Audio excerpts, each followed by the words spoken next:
boys and girls. Welcome back. And let's say hi to our girls. Bubba and Biscuity. Can you say hi? Biscuity, say hi. Ting Tang, come up here. You want to say hi? You want to say hi to the boys and girls out there? Huh? Well, she's right here. Look, all three of them. Look at them. No growling, please. Okay? No fighting, all right? Girls, no fighting. No. No. I want you to say hi. Want to see the girls? Yeah. Biscuit want to say hi. Look. She's shaking my hand. Hey. No. Be nice, Biscuit. Bubble, be nice. Bubble doesn't want to say hi. She doesn't want to share. She doesn't like it when Tank kiss her. But you guys need to get along, right? You're my doggies. You're my babies. You need to get along, right? Yeah. I say hi. Yeah, I know.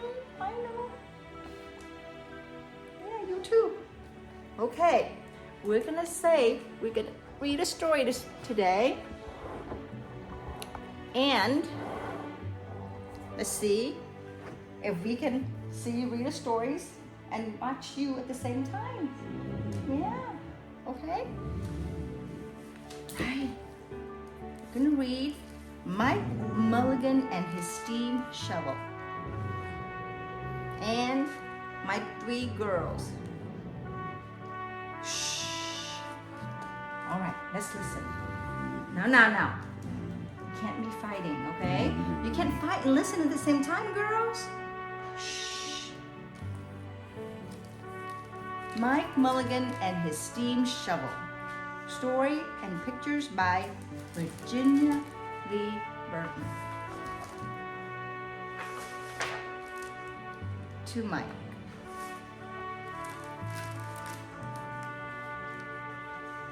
Mike Mulligan had a steam shovel. A beautiful red steam shovel. Her name was Mary Ann. Mike Mulligan was very proud of Mary Ann. He always said that she could dig as much in a day as 100 men could dig in a week. But he had never been quite sure that this was true. Mike Mulligan and Mary Ann had been digging together for years and years. Mike Mulligan took such good care of Mary Ann, she never grew old.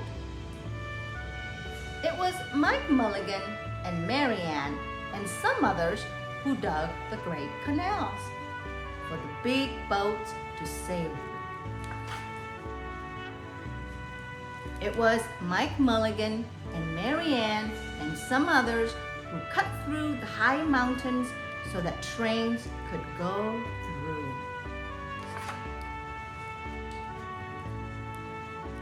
It was Mike Mulligan and Mary Ann and some others who lowered the hills and straightened the curves to make the long highways for the automobiles.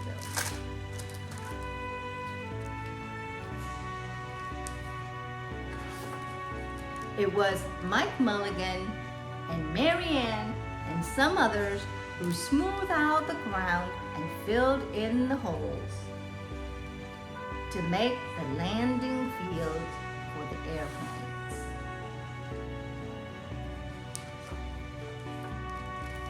And it was Mike Mulligan and Mary Ann and some others who dug the deep holes for the cellars of the tall skyscrapers in the big cities. When people used to stop and watch them, Mike Mulligan and Mary Ann used to dig a little faster and a little better. The more people stopped, the faster and better they dug. Some days they would keep as many as 37 trucks busy taking away the dirt they had dug.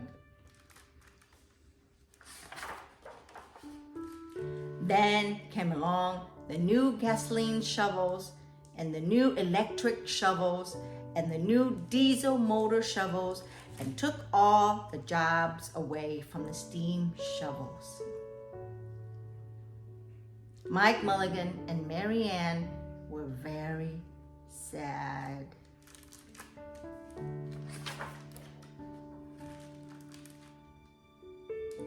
All the other steam shovels were being sold for junk or left out in old gravel pits to rust and fall apart. Mike loved Mary Ann. He couldn't do that to her. He had taken such good care of her that she could still dig as much in a day as 100 men could dig in a week. At least he thought she could, but he wasn't quite sure. Everywhere they went, the new gas shovels and the new electric shovels and the new diesel motor shovels had all the jobs. No one wanted Mike Mulligan and Mary Ann anymore. Then one day, Mike read in the newspaper that the town of Popperville was going to build a new town hall. "We are going to dig the cellar for that town hall," said Mike to Mary Ann, and off they started. They left the canals and the railroads and the highway and the airports and the big cities where no one wanted them anymore and went away out in the country. They crawled along slowly up the hills and down the hills till they came to the little town of Popperville. When they got there, they found that the selectmen were just deciding who should dig the cellar for the new town hall. Mike Mulligan spoke to Henry B. Swap, one of the selectmen. "I heard," he said, "that you are going to build a new town hall.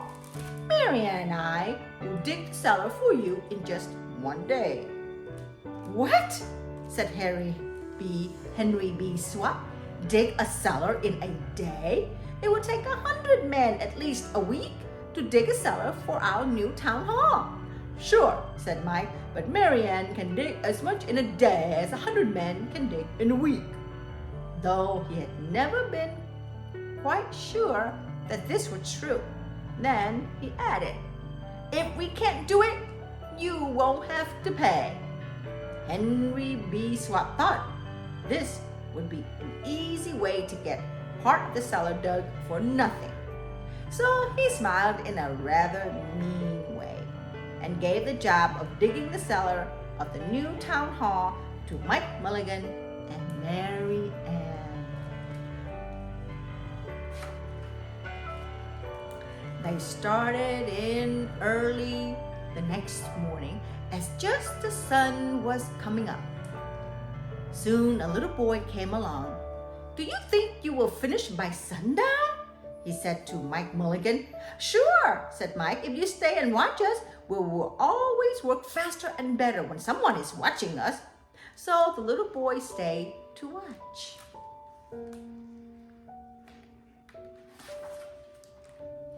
Then Mrs. McGillicuddy, Henry B. Swap, and the town constable came over to see what was happening, and they stayed to watch. Mike Mulligan and Mary Ann dug a little faster and a little better. This gave the little boy a good idea.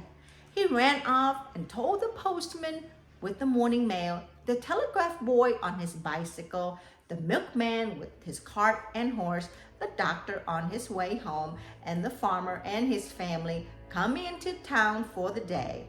And they all stopped and stayed to watch. That made Mike Mulligan and Mary Ann dig a little faster and a little better. They finished the first corner neat and square, but the sun was getting higher. Clang, clang, clang, the fire department arrived, and they had seen the smoke and thought there was a fire. Then the little boy said, "Why don't you stay and watch?" So the fire department of Popperville stayed to watch Mike Mulligan and Mary Ann. When they heard the fire engine The children in the school across the street couldn't keep their eyes on the lessons. The teacher called a long recess and the whole school came out to watch. That made Mike Mulligan and Mary Ann dig still faster and still better. They finished second corner neat and square, but the sun was right up in the top of the sky. Now the girl who answered the telephone called up the next towns of Bangerville and Bopperville and Kipperville and Copperville and told them what was happening in Popperville. All the people came over to see if Mike Mulligan and his steam shovel could dig the cellar in just one day. The more people came, the faster Mike Mulligan and Mary Ann dug. But they would have to hurry. They were only halfway through and the sun was beginning to go down. They finished the third corner neat and square. Never had Mike Mulligan and Mary Ann had so many people to watch them.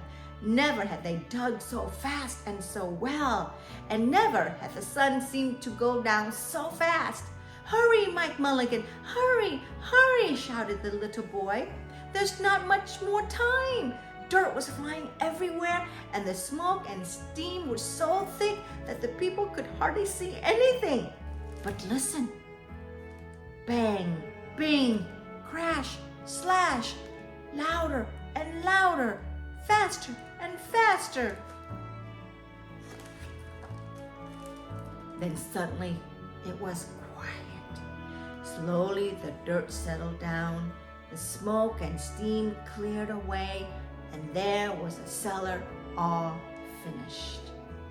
4 corners, neat and square, 4 walls, straight down, and Mike Mulligan and Mary Ann at the bottom, and the sun was just going down behind the hill. "Hooray!" shouted the people. "Hooray for Mike Mulligan and his steam shovel. They have dug the cellar in just one day." Suddenly, the little boy said, "How are they going to get out?" "That's right," said Mrs. McGillicuddy to Henry B. Swap. "How is he going to get his steam shovel out?" Henry B. Swap didn't answer, but he smiled in rather a mean way. Then everybody said, "How are they going to get out?" "Hi, Mike Mulligan. How are you going to get your steam shovel out?" Mike Mulligan looked around at the 4 square walls and 4 square corners, and he said, "We've dug so fast and we've dug so well that we've quite forgotten to leave a way out." Nothing like this had ever happened to Mike Mulligan and Mary Ann before, and they didn't know what to do. Nothing like this had ever happened before in Popperville. Everybody started talking at once, and everybody had a different idea, and everybody thought that his idea was the best.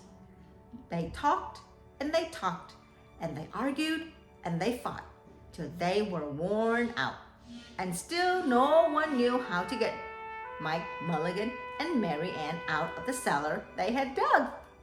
Then Henry B. Swap said, "The job isn't finished because Mary Ann isn't out of the cellar, so Mike Mulligan won't get paid." And he smiled again in a rather mean way. Now the little boy who had been keeping very quiet had another good idea. He said, "Why couldn't we leave Mary Ann in the cellar and build the new town hall above her? Let her be the furnace for the new town hall, and let Mike Mulligan be the janitor. Then you wouldn't have to buy a new furnace, and we could pay Mike Mulligan for digging the cellar in just one day." "Why not?" said Henry B. Swap, and smiled in a way that was not quite so mean. "Why not?" said Mrs. McGillicuddy. "Why not?" said the town constable. "Why not?" said all the people. So they found a ladder and climbed down into the cellar to ask Mike Mulligan and Mary Ann. "Why not?" said Mike Mulligan. So it was decided, and everyone was happy. They built the new town hall right over Mike Mulligan and Mary Ann. It was finished before winter. Every day, the little boy goes over to see Mike Mulligan and Mary Ann. And Mrs. McGillicuddy takes him nice hot apple pies. As for Henry B. Swap, he spends most of his time in the cellar of the new town hall, listening to the stories that Mike Mulligan has to tell and smiling in a way that isn't mean at all. Now, when you go to Poplarville, be sure to go down in the cellar of the new town hall. There they'll be Mike Mulligan and Mary Ann.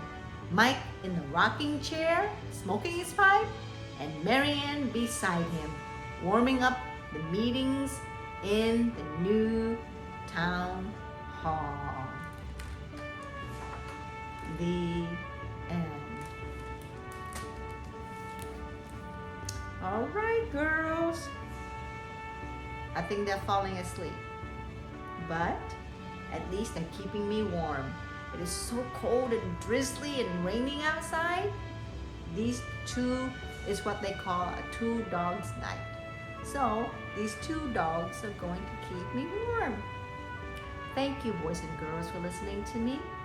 I hope to see you again on the next adventure. Bye-bye.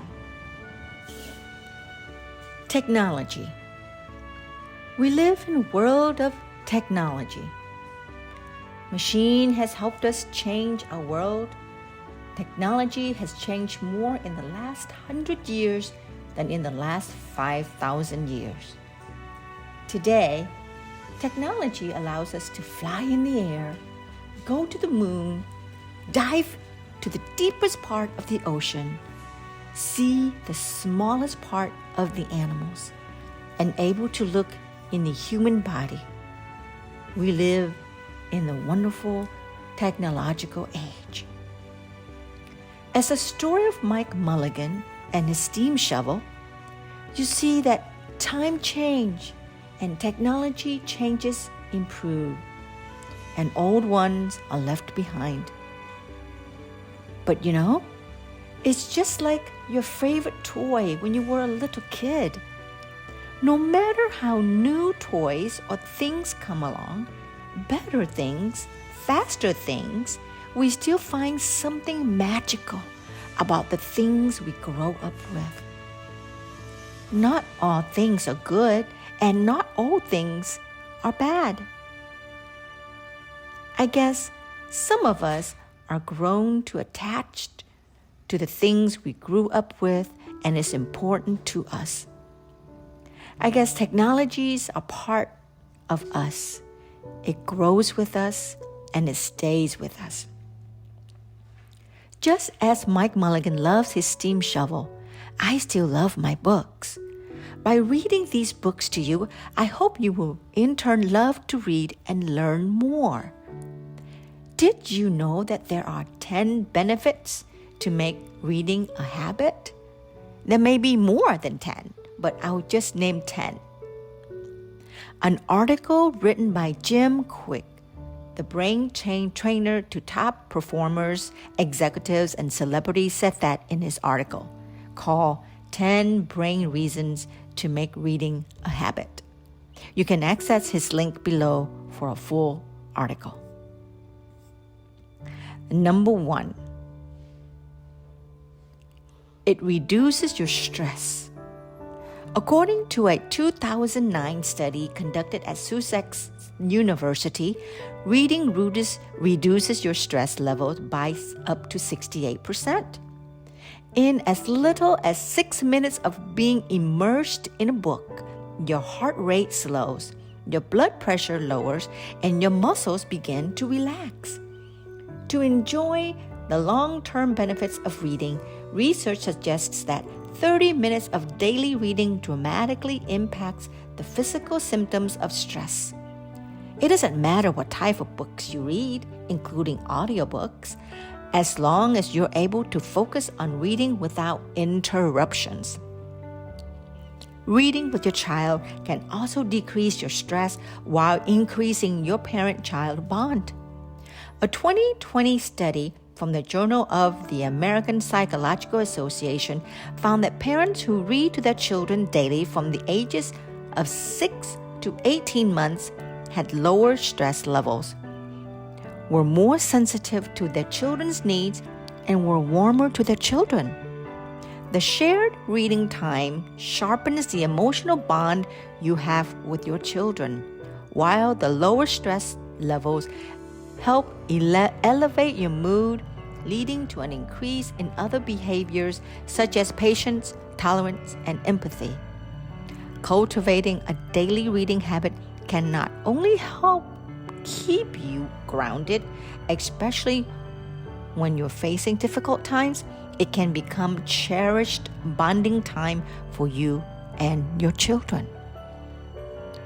The second reason that reading habit is good for you is it strengthens your brain, expands your knowledge, it enhances creativity and imagination, it improves your memory. Number 6 is it improves your concentration and focus. Number 7, it improves your vocabulary.